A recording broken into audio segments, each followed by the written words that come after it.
Bismillahirrahmanirrahim.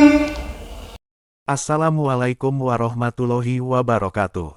Alhamdulillah, berjumpa lagi di channel ini. Sholawat dan salam selalu tercurahkan kepada junjungan kita, Nabi besar Muhammad Sallallahu Alaihi Wasallam. Allahumma sholli ala Sayyidina Muhammad wa ala ali Sayyidina Muhammad. Harapan dan doa saya, semoga saudaraku semua selalu diberikan kesehatan, dilapangkan rezekinya, diampuni dosa-dosanya, dan dipanjangkan umurnya.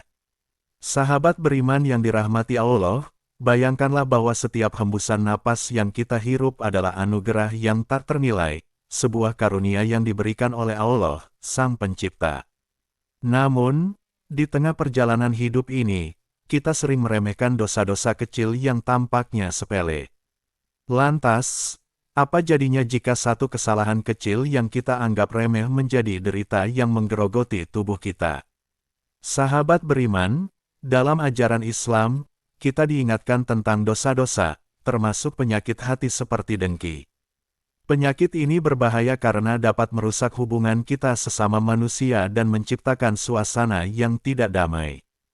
Ketika kita dikuasai rasa dengki, jantung kita berdegup kencang, tekanan darah meningkat, dan kita menjadi rentan terhadap masalah kesehatan seperti serangan jantung.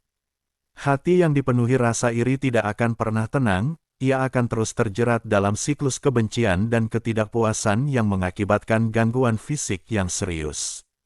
Penyakit kedua adalah stres dan kecemasan yang disebabkan oleh dosa. Dosa-dosa ini sering mengakibatkan kecemasan kronis, insomnia, dan gangguan mental lainnya. Kita menjadi terjebak dalam pikiran negatif, merasa tidak ada jalan keluar, dan kesehatan kita pun mulai terpengaruh. Dosa yang tidak diampuni membangun tembok antara kita dan ketenangan. Yang ketiga, penyakit kanker akibat dosa besar. Dosa-dosa ini tidak hanya merusak moral dan hubungan sosial, tetapi juga menciptakan kerentanan fisik yang dapat mengancam kesehatan. Setiap tindakan zina membawa kita lebih dekat kepada kehampaan dan penyakit, baik secara spiritual maupun fisik. Yang keempat, kemandulan akibat perilaku homoseksualitas. Allah Subhanahu wa Ta'ala melarang perilaku ini dengan tegas di dalam Al-Quran, sebagaimana tercermin dalam kisah kaum Nabi Lut yang menghadapi kehancuran karena melanggar fitrah. Kasus ini menunjukkan bahwa perilaku menyimpang dapat menyebabkan kemandulan dan penyakit yang serius. Yang kelima, obesitas akibat sifat rakus. Rasulullah Shallallahu Alaihi Wasallam mengingatkan bahwa anak Adam hanya memerlukan sepertiga perutnya untuk makan, minum, dan bernapas. Sifat rakus ini dapat menyebabkan diabetes dan penyakit jantung.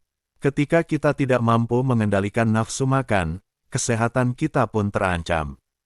Menggunjing adalah dosa lain yang sering dianggap sepele, tetapi dampaknya signifikan. Allah Subhanahu wa Ta'ala memperingatkan bahwa menggunjing dapat merusak akhlak kita.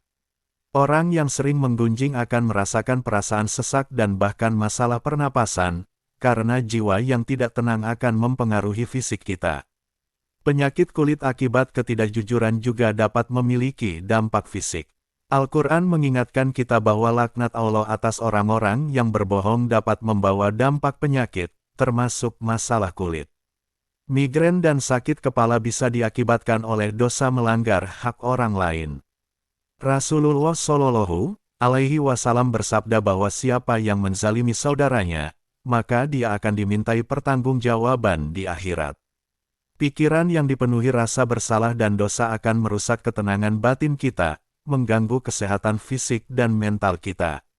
Sahabat beriman yang dirahmati Allah, setiap dosa yang kita lakukan, baik yang tampak maupun tidak, akan memengaruhi kesehatan fisik dan jiwa kita. Memperbanyak istighfar kepada Allah Subhanahu wa Ta'ala adalah kunci untuk memperbaiki diri. Setiap sakit yang kita rasakan mungkin menjadi pengingat bahwa ada sesuatu yang perlu diperbaiki dalam diri kita. Mari kita ingat bahwa kesehatan sejati adalah menjaga hubungan baik dengan Allah dan sesama. Ingatlah, salat adalah kunci keselamatan kita. Bukan hanya untuk akhirat, tetapi juga untuk kehidupan dunia. Dengan mendirikan salat tepat waktu dan menjauhi dosa-dosa besar, kita menjaga kesehatan jiwa dan raga kita. Jangan biarkan dosa-dosa merusak tubuh yang Allah titipkan ini. Mari kita giatkan dan sucikan hati. Perbanyak istighfar, karena kesehatan sejati adalah kekuatan dalam hubungan kita dengan Allah yang telah menciptakan kita. Demikian, semoga bermanfaat untuk kita semua. Amin ya robbal alamin. Wassalamualaikum warahmatullahi wabarakatuh.